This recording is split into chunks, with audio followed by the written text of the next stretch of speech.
Со пристигнување на Визер авионот од Финска, ТАФ официјално отвори нови дестинации на меѓународниот аеродром Скопје.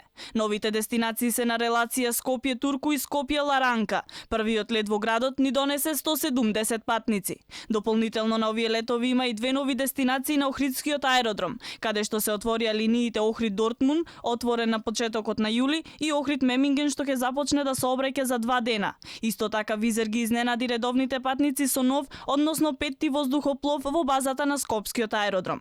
Нашата компанија има една цел, а тоа е да им овозможи на што повеќе луѓе да патуваат, па така со нашите активности низ Европа ги поттикнуваме луѓето да патуваат. Впрочем, голямо е задоволството да се биде тука и да се прославува носењето на 5-тиот воздухоплов, а исто така и прославувањето на новите линии. Аеродромот во Скопје моментално обслужува 44 дестинации или двојно повеќе од Охридскиот.